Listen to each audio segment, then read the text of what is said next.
antes de mais nada, eu gostaria de deixar claro que eu sempre fui apaixonado pelo sobrenatural. Inclusive, quando se tratava de transformações, magias e por aí vai. Isso sempre me chamou atenção desde criança. Então eu sempre tive um contato a mais com esse tipo de coisa. Magia, ocultismo e coisas do tipo. Então, eu sempre tive curiosidade de me aprofundar no assunto cada vez mais. Até que eu descobri coisas que podiam mudar a minha vida. E sim, para melhor. Ou pelo menos eu achava isso, né? Aliás, a gente nunca vai saber o real significado de algo se a gente não se aprofundar mais no assunto. Enfim, em 1992, eu comecei a me envolver com magia, mas uma magia bem pesada mesmo. Na época, eu estava no ensino médio e os meus amigos sempre gostavam de fazer algumas brincadeiras a respeito de magia, coisas do tipo. Na época, colocávamos canetas em cima da mesa e esperávamos elas mexerem sozinhas. Jogávamos jogos de ocultismo e diversas outras coisas. E isso sempre me deixou com a pulga atrás da orelha a respeito desse assunto. Aliás, se você vê uma caneta se mexendo sozinha em cima da sua mesa, é óbvio que você vai querer saber exatamente o que está acontecendo e o que e onde exatamente é este outro mundo, o que as pessoas chamam de mundo espiritual.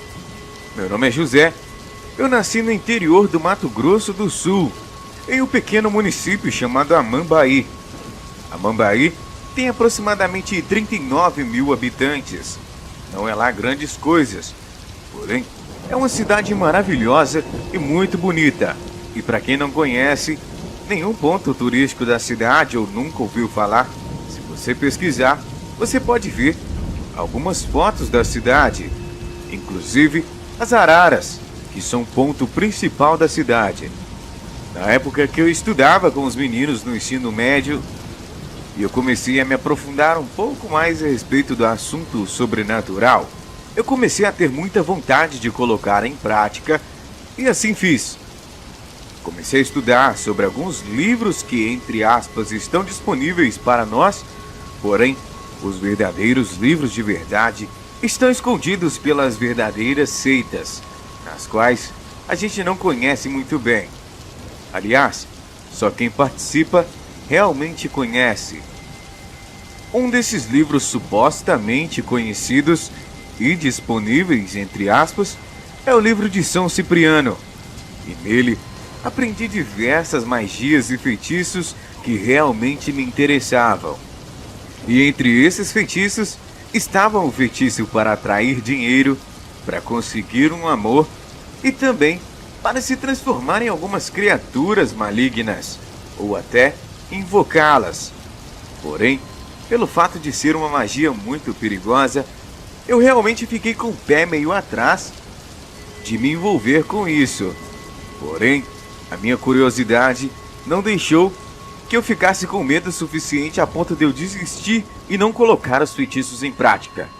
Logo eu, que estava tão apaixonado e fascinado por esse tal ocultismo na época. Então, eu resolvi colocar em prática. Fiz primeiro o ritual do dinheiro.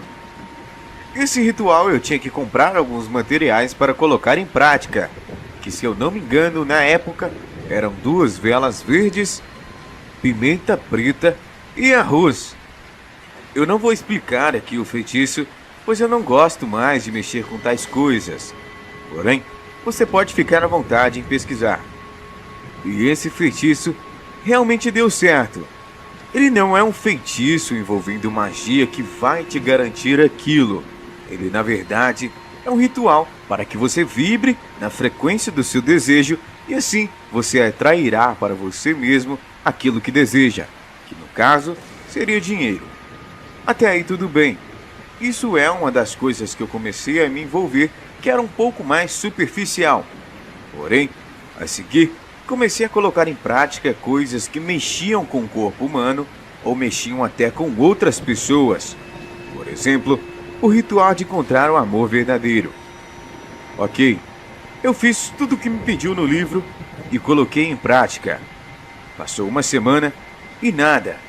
Passou 2 semanas, continuei sem ter nenhum resultado.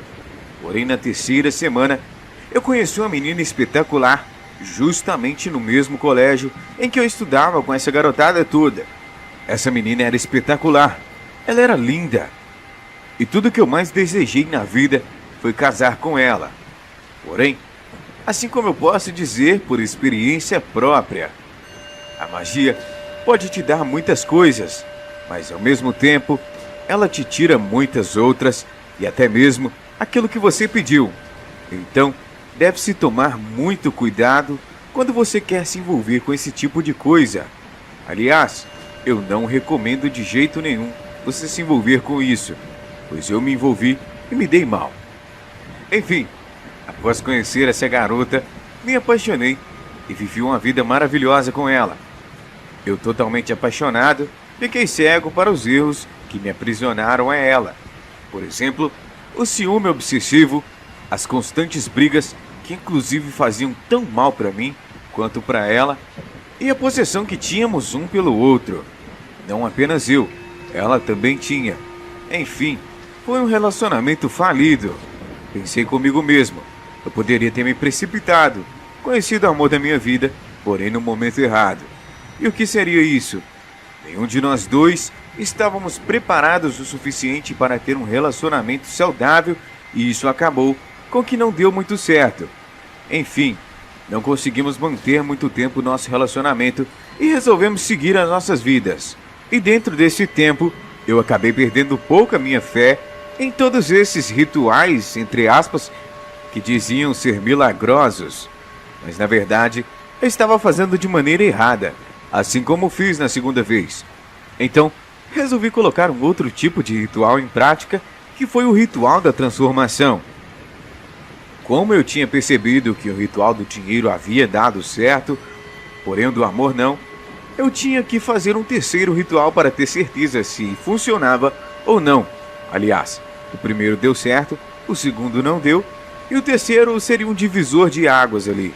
Então, me preparei tanto mentalmente quanto espiritualmente para preparar o terceiro ritual, que seria esse tal divisor de águas na minha vida, que eu queria ver se realmente essas magias tinham poder. Até aí tudo bem, me preparei, li bem, comprei tudo o que precisava e então comecei a colocar em prática.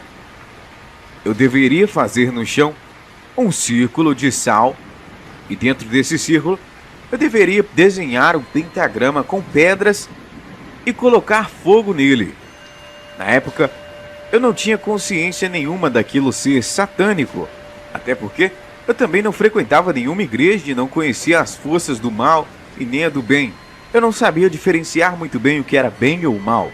Naquele círculo, eu deveria atear fogo e apontar a minha varinha mágica e assim jogar mais sal no fogo, até que eu recitasse uma frase em latim, invocando a tal criatura, e então ela apareceria para mim. Então, assim como eu havia perdido meu grande amor, eu resolvi tentar me reconciliar com ela através de uma terceira magia. Então, eu resolvi invocar uma criatura chamada Zepar, na qual me ajudaria a reconquistar a minha mulher amada. Então, assim que apontei a minha varinha mágica, recitei as frases, joguei sal e neste momento o fogo deu uma explosão. Assim que o fogo explodiu, Zepar apareceu. Ele era muito inteligente com as suas falas, e eu realmente tinha que tomar cuidado para acabar não sendo seduzido por ele e acabando me dando mal. Até porque eu estava ali para mandar ele fazer algo para mim e não para ser seduzido, de modo com que ele conseguisse a minha alma e a levasse embora. Então, eu sabia que eu tinha que ser mais sábio do que ele ainda para poder conversar com ele. Porém, por um deslize, ele acabou me seduzindo e fez com que eu me transformasse em uma criatura terrível. Criatura com que algumas pessoas conhecem como o cão do inferno, o lobisomem, ou o nome que você quiser dar. E infelizmente, eu acabei me transformando nessa criatura. Era uma dor terrível que eu sentia antes de me transformar. Eu sentia uma febre terrível. Eu sentia que eu ia morrer, mas eu não morria. Logo depois, meu corpo começava a doer de uma maneira terrível. Eu sentia como se os meus ossos fossem se quebrar. Mas eu sempre me encurvava para a frente e depois disso não me lembrava de mais nada. A única coisa que foi o meu objetivo de vida depois disso foi me livrar dessa tal maldição. E a única maneira, ou seria procurando uma igreja, que na época eu não tinha conhecimento nenhum sobre isso, ou uma bruxa que pudesse reverter a situação. Então, eu fui atrás de uma bruxa. Aliás, o tanto que o pessoal falava mal das igrejas na época, eu fiquei com o pé meio atrás, fiquei meio receoso de procurar uma. Então, eu fui atrás de uma bruxa. Conheci uma bruxa chamada Madalena, e essa mulher me guiou a fazer outros rituais com o qual ela dizia que iria reverter a suposta maldição. Resolvi colocar todos em prática, porém nenhum deles teve sucesso algum. Ela pediu para que eu circulasse o meu quarto com sal, colocasse algumas pedras de quartzo para absorver energias ruins que se manifestavam no meu quarto durante a noite antes de eu me transformar, para ver se tinha algum efeito. Fiz tudo o que ela pediu e ela me receitou outros rituais. Eu fiz aproximadamente 5 e nada deu certo. Então, eu disse para ela que não iria tentar mais e descobri naquele momento que a magia pode te dar poder, pode te dar o que você quiser, mas ela também pode tirar a sua liberdade e ao mesmo tempo tirar tudo o que você tem. Eu posso dizer que a minha curiosidade me jogou no mais profundo do poço. E a única saída que eu tinha era procurar alguém que realmente pudesse me ajudar. Eu tinha um amigo na época que frequentava uma dessas igrejas e resolvi procurá-lo para perguntar se ele sabia ou já ouviu falar alguma vez sobre transformações, sobre magia ou coisa do tipo. Ele disse que não tinha conhecimento nenhum na área. Então, eu não resolvi pedir ajuda para ele, mas eu disse a ele que queria visitar a sua igreja um dia. E eu fui. Assim que cheguei, o meu corpo pegava fogo. Eu mal conseguia ficar dentro do lugar. Era como se a energia daquele lugar, de alguma forma, me queimasse, ou então me deixasse desconfortável. Eu sabia que não estava vibrando na mesma frequência daquele pessoal. E então, isso estava me incomodando muito. Eu só me lembro de estar acordado no meio do nada, sem roupas, com calor intenso. As minhas costas ardiam e era uma sensação terrível. Eu sabia naquele momento que aquilo tinha feito algum efeito, pois eu não sentia mais tanta dor, porém ainda me transformava. Então eu resolvia pedir mais ajuda e também mais frequente para aquele pessoal, porque talvez eles pudessem me livrar disso. Aliás, eu não tinha muita opção. O que eu poderia procurar? Nesse mesmo dia, o meu amigo me liga e me pergunta se está tudo bem. Ele disse que eu saí correndo enquanto o pessoal estava orando e sumi no mapa. Ninguém mais me encontrava. Eu dormi fora de casa e minha mãe ficou super preocupada comigo. Todo mundo tentou me ligar, mas ninguém me achava. Porém, eu não lembrava de nada. Eu só queria ter uma resposta para aquilo tudo. Então, eu resolvi realmente procurar aquela mesma igreja em que eu havia ido. E eu estava disposto a receber toda a ajuda possível. Então, eu fui novamente. Assim que eu cheguei lá, a energia foi diferente. Dessa vez, eu não fiquei tão incomodado quanto a última vez, porém meu coração ardia de uma maneira incrível. Eu digo incrível porque eu nunca havia presenciado aquilo antes. Era ruim, porém incrível. Diferente. E nisso, uma das pessoas veio para cima de mim, colocou a mão na minha cabeça e desde isso eu não me lembro de nada. Dizem elas que fizeram uma pequena exorção, pois eu estava carregado de coisas ruins, mas logo depois desse dia eu nunca mais me transformei, ou muito mesmo hesitei em procurar coisas malignas ou ocultas novamente. Não me fez bem. Lembrando aqui que eu não julgo nenhum tipo de religião que utiliza esse tipo de coisa. Porém, Eu não gosto, até porque não tive uma experiência muito boa com isso. Talvez eu tenha colocado em prática da maneira errada, eu não sei. Não posso julgar ninguém. Porém, a experiência que eu tive foi essa e não foi muito agradável. Logo após tudo isso, eu vivi a minha vida normal. Eu não procurei me firmar em nenhuma religião específica, mas sim, eu passei a acreditar em Deus, passei a acreditar em Jesus e graças a Deus fui liberto. Hoje eu vivo uma vida maravilhosa. Não vou dizer que é um mar de rosa, aliás, todos nós temos problemas. Alguns têm problemas com empresa, outros têm com dinheiro, mas eu sei que além dessa vida existe algo que me espera que é muito maior do que eu possa imaginar. Eu acredito que a força que me libertou é muito maior do que qualquer força que me transformou e tirou tudo de mim. Aliás, me prometeram algo muito melhor, que seria a vida eterna, sem dor, sem sofrimento e para sempre. Eu creio nisso. Eu não sei se você crê. Assim como eu disse, não posso julgar ninguém. Mas isso foi tudo que presenciei, tudo que sinto e tudo que vivo até hoje. Agradeço a atenção de todos e esse é o meu relato. Muito obrigado e boa noite. Quando eu fiz 18 anos de idade, eu me alistei no exército. Sempre gostei desse tipo de assunto, a respeito das Forças Armadas, Exército e entre outras coisas relacionadas a isso. E o meu interesse despertou ainda mais por esse assunto depois que o meu primo começou a prestar serviço na Marinha do Brasil. Essa história aconteceu há muito tempo atrás, tem mais de 100 anos, e ela é passada de família em família, e hoje tenho o prazer de contar aqui para vocês. Os personagens dessa história, infelizmente, já faleceram devido ao tempo do ocorrido, mas vou contar a vocês com detalhes e em primeira pessoa para ficar mais cativante. Devido ao meu interesse pelas Forças Armadas, me alistei ao Exército com 18 anos de idade, assim como já citei aqui. Na época, era obrigatório que todos os homens servissem ao Exército.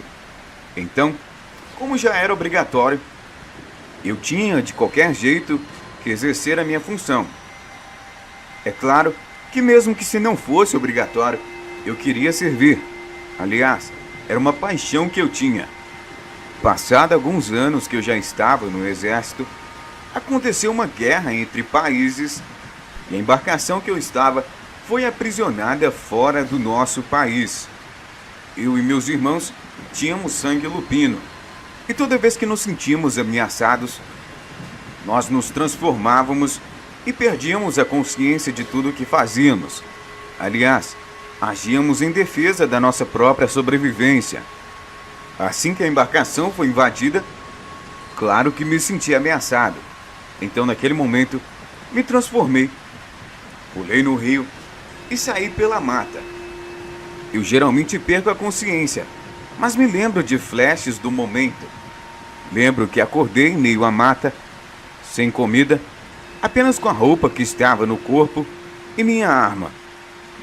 Precisava de caçar para sobreviver. Naquele momento, ou eu tomava uma posição, ou simplesmente morria em meio à mata. Não estava no meu país pelo qual eu servia. Estava em um país vizinho e, na época, nosso inimigo em meio à guerra. Então, se eu fosse capturado, talvez poderia sofrer bastante. Usei as técnicas que aprendi no exército para sobreviver. E quando me sentia ameaçado, eu me transformava e isso me ajudou bastante. Aliás, na mata onde eu estava, existiam diversos animais selvagens que ameaçavam a minha sobrevivência. Mas graças a Deus, eu poderia me transformar e me defender. Consegui sobreviver por aproximadamente 20 dias e nesses 20 dias encontrei um pequeno povoado nesse país onde estava. E encontrei um casal de brasileiros nesse povoado que me acolheram em sua casa.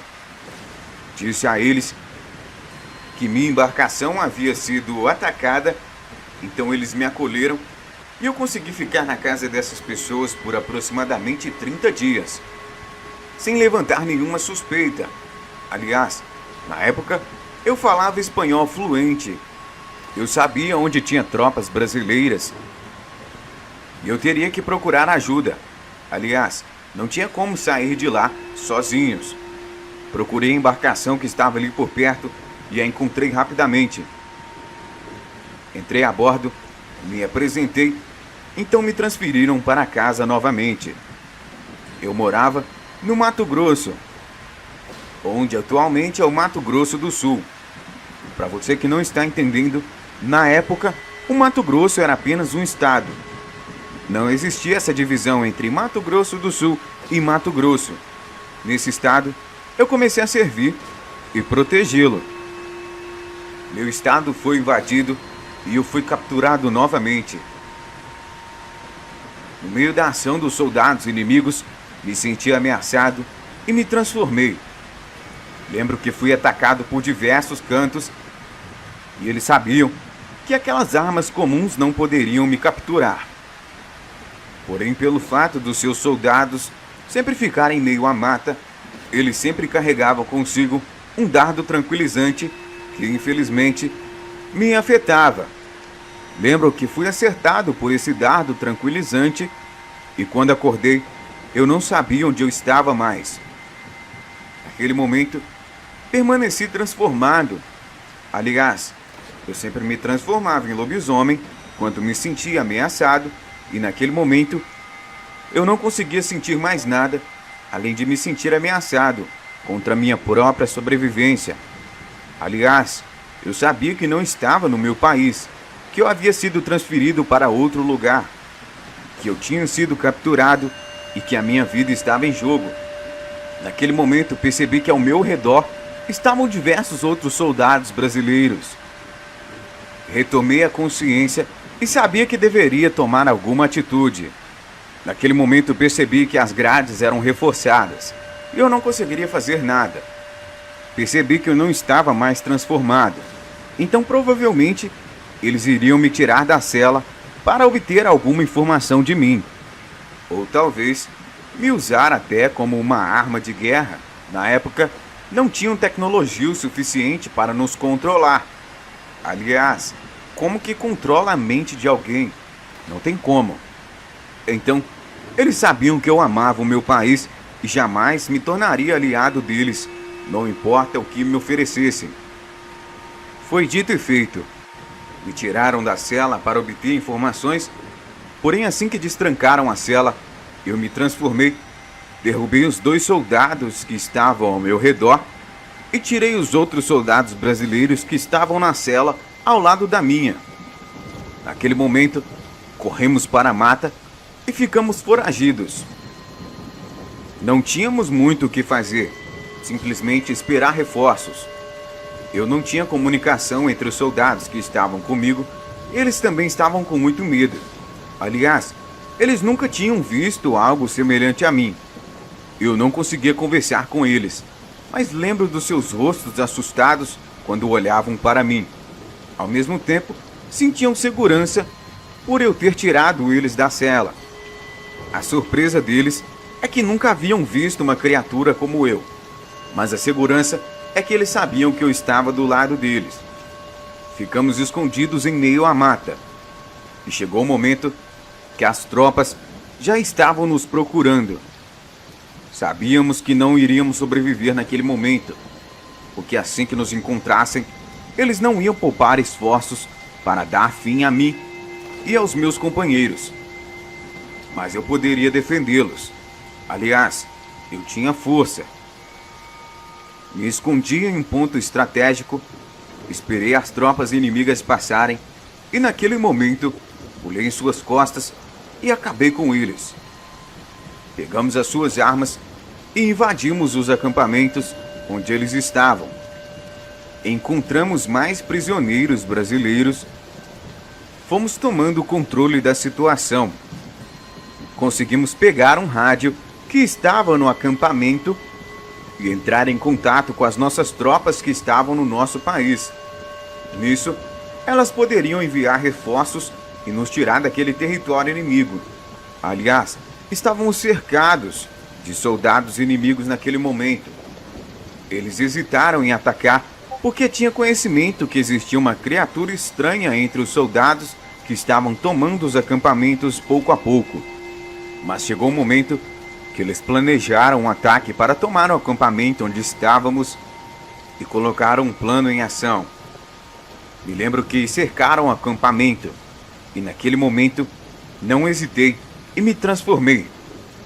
A minha agilidade e rapidez fez com que eu derrubasse todos os soldados que estavam em volta do acampamento e com isso as nossas tropas estavam em vantagem. Tínhamos armas e tínhamos tudo para poder nos defender até a chegada de reforços. Nesse meio tempo que tomamos acampamentos e não fomos atacados, o nosso país fez uma aliança com outro país vizinho, e isso nos deu uma certa vantagem. Aliás, descobrimos que o nosso acampamento onde estávamos alojados ficava bem na divisa com esse outro país. Então, as tropas desse país eram nossas aliadas também. Entramos em contato com elas e pedimos reforços para que pudéssemos nos deslocar de onde estávamos até o seu país e lá ficaríamos seguros até ser transferidos de volta para o Brasil. Nisso, pedimos ajuda e eles nos ajudaram. Enviaram reforços e conseguimos nos deslocar até o país vizinho, no qual era o nosso aliado. E de lá, pegaríamos um avião de volta para o Brasil. Nisso, os companheiros que estavam comigo contaram toda a verdade ao meu respeito para os nossos aliados e também para as tropas brasileiras. Nisso, eles sabiam que poderiam me usar como vantagem para tomar território. Nisso, fui transferido para o Rio Grande do Sul, que precisava se defender pelos constantes ataques que estava sofrendo. Nisso, me colocaram na linha de frente. Em meio a um ataque, fomos atacados por todos os lados. Porém, a tropa inimiga estava em grande quantidade, então eu não conseguia defender todos. Me lembro que estávamos em um campo e nesse campo ficaram diversos soldados feridos. Devido à minha agilidade e força, eu conseguiria transportar 2 pessoas de cada vez para o departamento médico, que ficava no centro do nosso acampamento. Ficava aproximadamente 1,5 km desse campo no qual fomos atacados. E assim foi feito. Peguei 2 de cada vez. No total, era mais ou menos em média 52 soldados feridos que consegui levar até o alojamento. Infelizmente, não consegui pegar todos, mas consegui salvar em média 52 vidas. E isso foi muito importante para mim.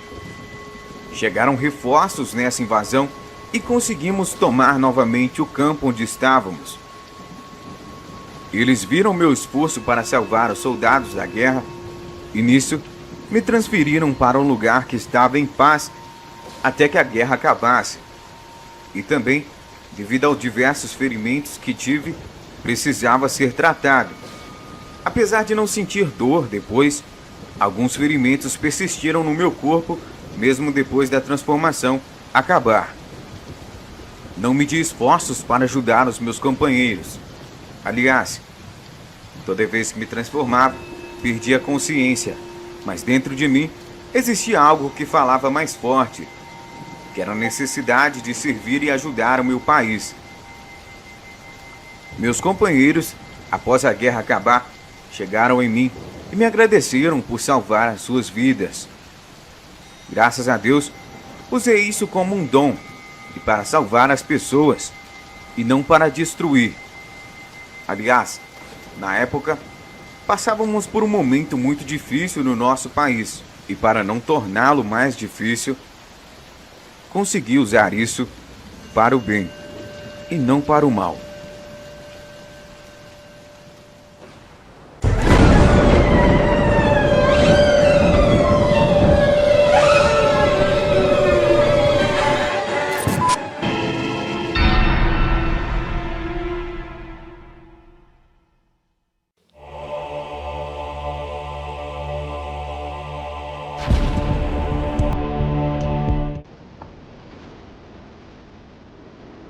Me chamo Jean e na época deste ocorrido eu tinha 14 anos e morava na cidade de Jaraguá, no interior de Goiás.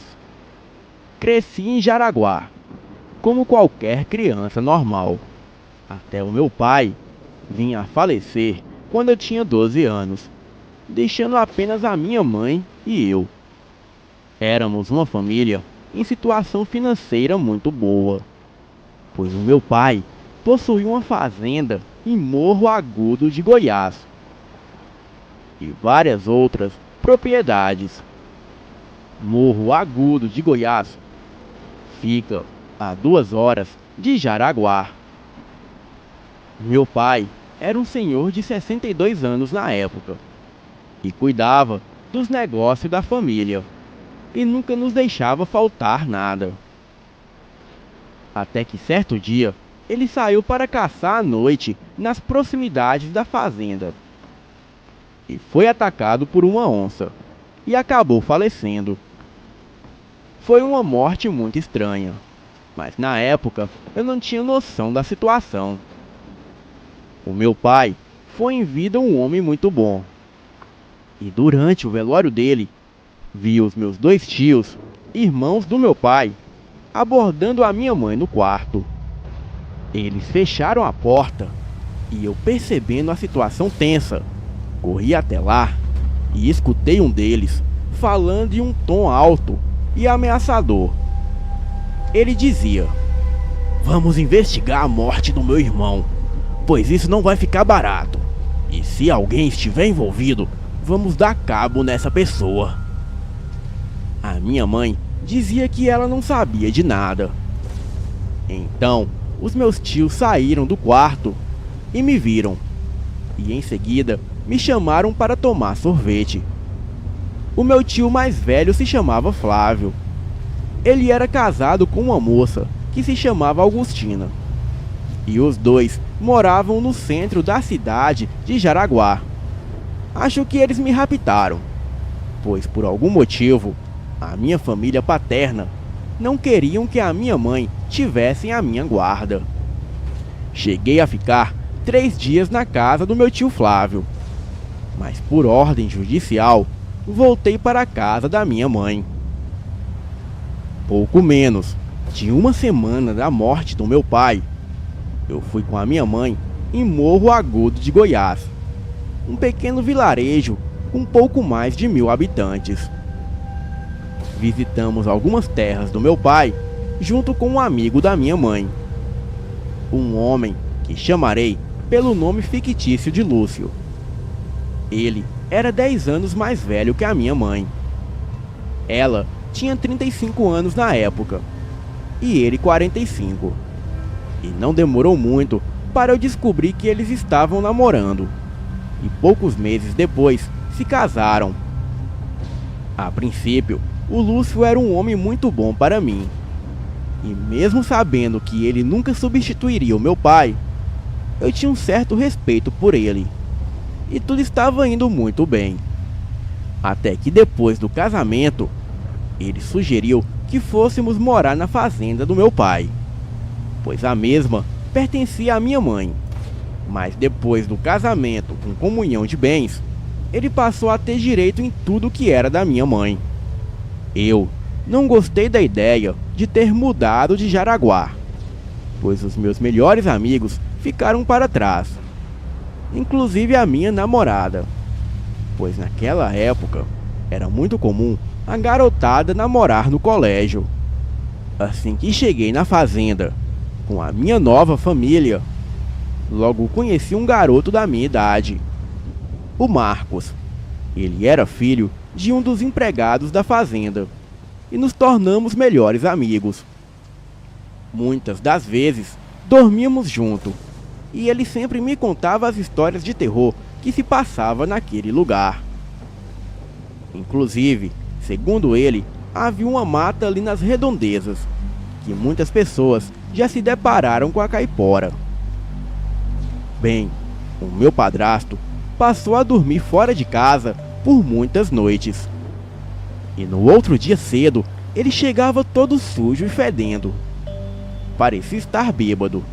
e quando a minha mãe o questionava, ele sempre dizia que saiu para caçar com os amigos. A minha mãe dizia para ele tomar cuidado, pois o seu ex-marido morreu durante uma caçada. Bem, o meu padrasto mudou o comportamento com a minha mãe. Estava frio e sempre a olhava de forma ameaçadora, mas fisicamente e verbalmente ele nunca a desrespeitou. Até que certo dia presenciei algo inusitado. Às vezes, quando todos dormiam, eu e o Marcos saíamos de madrugada para nos aventurar pela fazenda e tomar banho no lago em noites de calor. Até que Marcos escutou um barulho no celeiro quando passávamos lá perto. Eu, muito medroso, não tive coragem de ir até lá, mas o Marcos foi e voltou caminhando com uma cara de preocupado. Perguntei a ele o que estava acontecendo e ele falou: Jean, é melhor você mesmo ir ver. Mas chega devagar, sem fazer barulho. E assim que fui até lá e olhei pela janela do celeiro, vi o meu padrasto transando com uma das empregadas da fazenda. Fiquei parado, sem reação alguma, e só me lembro dele olhar diretamente nos meus olhos. Saí correndo para casa, deitei na cama e fingi que estava dormindo. Uns 10 minutos depois, escuto a porta do meu quarto abrir. Eu, com os olhos entreabertos, vi que era o meu padrasto. Ele ficou ali na porta me observando por uns 30 segundos. E depois fechou a porta e saiu. Fiquei com muito medo naquela noite. Mas nos dias seguintes, ele agia como se nada tivesse acontecido. Até que a minha mãe precisou ir até Jaraguá resolver alguns assuntos. Ela ficaria fora de casa por 2 dias. Eu já era grande, tinha os meus 14 anos e sabia me cuidar. Além do mais, ela confiava muito no meu padrasto. Fiquei meio desconfortável com ele em casa, ainda mais pelo que presenciei ele fazendo. Mas para minha sorte, a casa da fazenda era sempre cheia de pessoas que trabalhavam lá transitando. Mas depois de um longo dia cansativo, estava eu no banho. Isso era por volta de 7 da noite, pois sempre tomava banho antes de dormir. A porta do banheiro não tinha tranca, afinal éramos uma família. E foi aí que o meu padrasto entrou. Eu, assustado, tapei as minhas partes íntimas com as mãos, mas ele disse que não precisava disso, afinal nós dois éramos homens. Então eu o obedeci e ele disse: Ora, que surpresa! E não é que você tem um pênis? Achei que você fosse a putinha daquele seu amigo preto. Então ele veio em minha direção e disse: Agora, deixa eu ver se isso aqui funciona. Eu não era gay e o meu padrasto também não. Então achei que aquilo era um jogo dele. E na minha cabeça veio um rápido pensamento em pegar a toalha e sair correndo do banheiro e me trancar no quarto. Mas juro por Deus que os olhos do meu padrasto, que eram castanhos, se tornaram vermelhos. E no momento que olhei para aqueles olhos, me senti hipnotizado. Não sei se era medo ou magia, sei lá. Só sei que eu não conseguia desviar o olhar daqueles olhos. Ele chegou até mim e colocou as mãos nas minhas partes íntimas. E eu ali sem reação, sentia nojo e muito medo. Mas foi aí que o meu padrasto começou a exalar um cheiro muito forte. E logo percebi que era um cheiro de urina. Porém, era um cheiro extremamente forte. E logo comecei a sentir muito tesão. Daí, o meu padrasto disse: "E não é que isso aqui entre as suas pernas funciona mesmo?" Quando menos percebi, ele já estava completamente despido. E eu não esboçava nenhuma reação. Apenas deixava ele fazer tudo o que queria. Quando ele acabou, ele disse: "Eu tinha um segredo com você. Agora você tem um segredo comigo. Então, vamos continuar sendo a família que sempre fomos." Eu estava arrasado e me sentindo um lixo, pois havia acabado de transar com o marido da minha mãe. Eu só chorava e a minha vontade era de matá-lo. Um dia na aula, estudei que os lobos-guará usam a urina para hipnotizar a fêmea e deixá-las com muito tesão. Isso poderia até fazer sentido se eu não fosse homem. Mas o pior ainda estava por vir. Já havia se passado 2 dias e aquele episódio do banheiro não saía da minha cabeça. Então, nos dias seguintes, a minha mãe viajou novamente e eu estava sozinho no banho. Até imaginei que ele poderia aparecer, mas isso não aconteceu. Então, fui até o quarto e escutei os gemidos de uma mulher. Assim que cheguei até lá, vi o meu padrasto com outra empregada da fazenda. Eles estavam tendo relações sexuais na cama da minha mãe. A porta estava entreaberta. Era como se ele não se preocupasse em ser visto. Eu fiquei um tempo observando e não resisti à cena. Então, me masturbei ali escondido, vendo os dois tendo relação. Não sei o que estava acontecendo comigo. Pensei até em dar um fim na minha vida, mas não podia abandonar minha mãe com aquele sujeito. Depois que a mulher foi embora, escutei o meu padrasto indo tomar banho. E desta vez, eu, motivado pelo tesão, entrei no banheiro e já fui para cima dele, o beijando. Então, ele virou e disse: "Não sabia que o efeito agiria tão rápido. Mas você tem que tomar cuidado, ou poderá trazer problemas para mim." Não gosto de contar esses episódios da minha vida, mas para entenderem melhor o relato, tudo isso é necessário. E para que saibam que aquilo que ele fazia era um tipo de magia sedutora, pois ele conseguia seduzir qualquer pessoa apenas com seu cheiro. E eu não pensava em outra coisa a não ser no meu padrasto. E sempre que a minha mãe dormia, ele ia até o celeiro e eu já estava lá, completamente nu, o esperando. Ele fazia aquilo comigo como se fosse um animal. E mesmo me machucando muito, eu gostava.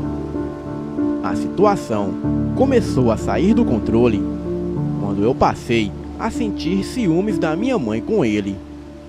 E quando ele ficou uma semana sem encontrar comigo à noite, eu passei a ameaçá-lo, dizendo que se ele não aparecesse aquela noite lá no celeiro, eu contaria tudo a todos.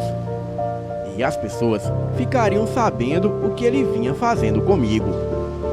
Então, ele disse que apareceria aquela noite e que eu pudesse ficar esperando. Bem, era por volta de 2 da manhã quando ele chegou. Ele disse que isso já estava indo longe demais e que foi um erro ele me envolver nisso.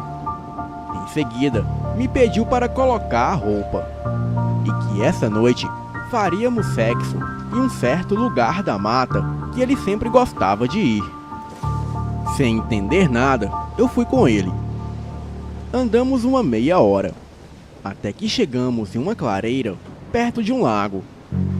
Eu perguntei se era ali, e ele afirmou que sim. Então nos despimos e fizemos tudo ali mesmo. Era noite de lua clara, e quando terminamos, permanecemos ali deitados, um ao lado do outro. E ele disse que queria me contar uma história. Eu disse que sim, e ele começou a dizer: era uma vez 2 amigos. Um era rico, filho de coronel de fazenda. O outro era filho de empregado. Certa vez, o rico foi para a mata caçar com o pobre, e o irmão mais novo do pobre foi junto com eles. Propositalmente, o rico atirou no pobre, e o mesmo veio a falecer. Então, ele disse a todos que foi um acidente, que ele atirou em um animal, e o tiro acertou o amigo. Porém, o irmão mais novo presenciou tudo, e sabia que foi intencional. O irmão contou toda a verdade para os pais, que foram até a casa dos patrões dizer o que realmente aconteceu. Mas os patrões os expulsaram de suas terras. Os pais, conhecedores de alta magia, fizeram um certo feitiço para que o irmão mais novo da vítima desenvolvesse força e habilidades ocultas, e um dia pudesse vingar o irmão. E isso veio a acontecer. Com o passar do tempo, aquele garotinho veio ganhando força e habilidades. Ele aprendeu a controlar esse dom. E muitos anos depois, o garoto rico já era um homem rico e retornou à mata para caçar. Mas aí, o garoto pobre, que agora já era homem fera, o encurralou na mata. E depois de brincar muito com a presa, o matou. E matou também todos os homens que estavam caçando com ele. E foi bem aqui, neste lugar onde estamos. Muito confuso com aquela história, eu perguntei: como você sabe? Você conhecia essas pessoas? Sim, conhecia. O garoto rico era o seu pai. O garoto pobre, o meu irmão. E eu era a fera que dei cabo no seu pai e me apoderei de tudo que pertencia a ele, inclusive de você e da sua mãe. Sabe, garoto, a diferença entre você e o seu pai? É que você eu comi de um jeito e o seu pai eu comi de outro. Fiquei vários dias com os pedaços de carne do seu pai entre os meus dentes. E você vai ter o mesmo destino. Nada pessoal, garoto, mas você não deveria ter brincado com fogo e me ameaçar. Em seguida, o meu padrasto começou a crescer de tamanho. O seu corpo foi se enchendo de pelos negros. Os seus olhos ficaram vermelhos como brasa. A sua massa muscular aumentava muito em poucos segundos, enquanto garras cresciam de suas mãos.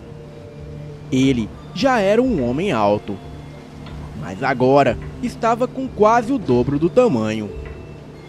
A sua boca começou a estufar e dentes caninos saltavam para fora. Ele perdeu completamente a aparência humana e agora se transformou por completo em uma fera sanguinária. Fiquei ali imóvel e por um momento achei que seria o meu fim. Mas a fera urrou para mim e correu para dentro da mata. Acreditei que talvez a criatura estivesse voltando para a fazenda, atrás da minha mãe. Então, vesti as minhas roupas e corri até a fazenda. Corria por dentro da mata escura o mais rápido que consegui, até que finalmente, a poucos metros de mim, estava a saída daquela mata.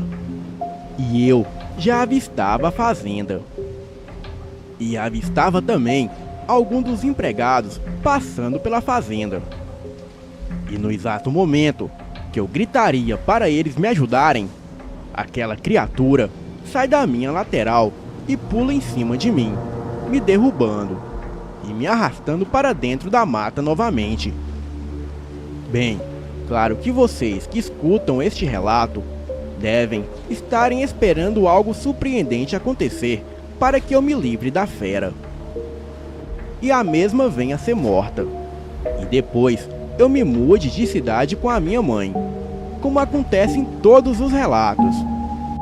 Mas vou me apresentar aqui pelo nome de José. Sou o padrasto do garoto e relatei este fato me passando pelo garoto, pois durante o nosso lance ele me contava toda a sua vida. Eu sou um alfa genuíno, de olhos vermelhos. Me tornei essa criatura pela minha própria força de vontade, motivado pela sede de vingança. E não me julguem, pois nunca causei mal a ninguém que não merecesse. E quanto ao Jean, eu voltei com ele para o meio da mata. E enquanto o devorava, antes dele desfalecer, as suas últimas palavras foram: "Por favor, não machuque a minha mãe." Então, mesmo me saboreando com a sua carne, decidi fazer a sua vontade e poupar a sua mãe. Afinal, eu gostava dela. E no dia seguinte, quando ela descobriu o que aconteceu com o filho, caiu em depressão, pois há pouco tempo havia perdido o marido da mesma forma, devorado por onça. Eu não consigo ler mentes das pessoas, mas sei o que elas pensam apenas com o olhar. E vi que o Marcos, amigo do Jean, me olhava durante o funeral como se soubesse de algo. Então, resolvi mudar de lá com a minha esposa, pois este garoto poderia contar algo demais aos tios do Jean, e isso me acarretaria sérios problemas. Bem, nos mudamos para Belo Horizonte e tive 4 filhos com a minha esposa. Ela e o meu filho mais velho hoje são falecidos. Eu, apesar de estar com os meus 75 anos, aparento ter no máximo 50. A minha força está como a de 30 anos atrás. Porém, desenvolvi uma cirrose devido à bebida. Achei que era imune a tudo, devido ao meu sangue lupino. Bem, parece que essa doença acabaria comigo bem antes, se não fosse a minha alta imunidade e poder de regeneração das células corporais. Mas talvez, devido à minha idade, isso tenha se deteriorado. Gosto de brincar com a vítima. Gosto de brincar com a mente das pessoas, assim como fiz com todos vocês que leem ou ouvem o meu relato. Pois o mais assustador é que tudo isso é real. Outros lupinos que talvez escutem isso possam me identificar pela minha história. E sabem que a nossa linhagem não conta mentiras. Prometi a mim mesmo que não morreria sem antes confessar os meus pecados. E aqui estou. Quero apenas alertar todos aqueles que possuem sangue lupino que a vingança não compensa, pois este é um fardo que você leva por toda a sua vida. Boa noite.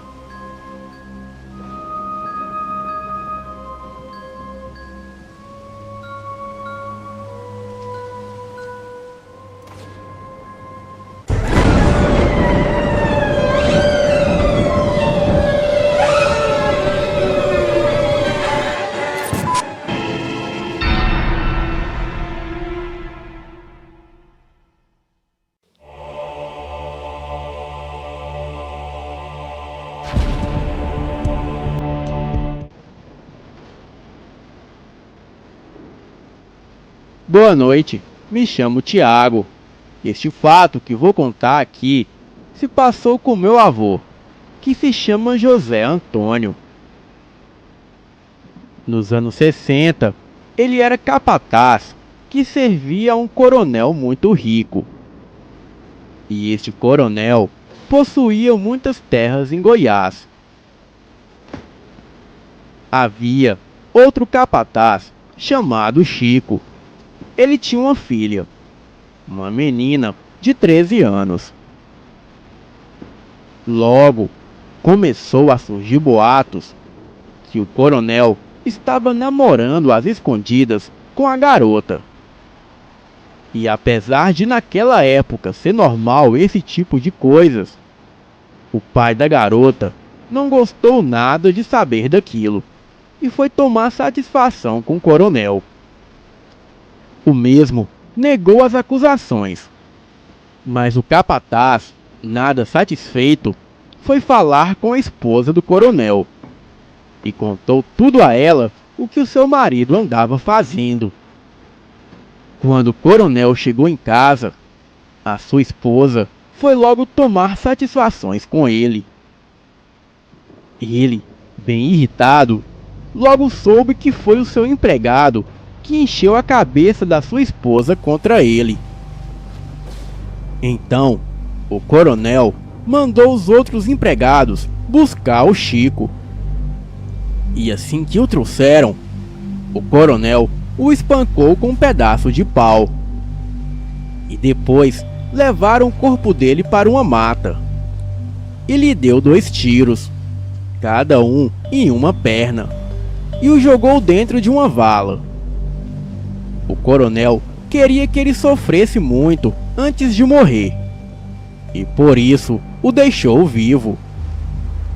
Mas ali, naquela vala, o seu fim era certo. O coronel e seus homens disse a todos da fazenda que o Chico sofreu um acidente e veio a falecer. Mas as suas últimas palavras foi para o coronel cuidar de sua filha, e por isso a garota seria a sua segunda esposa.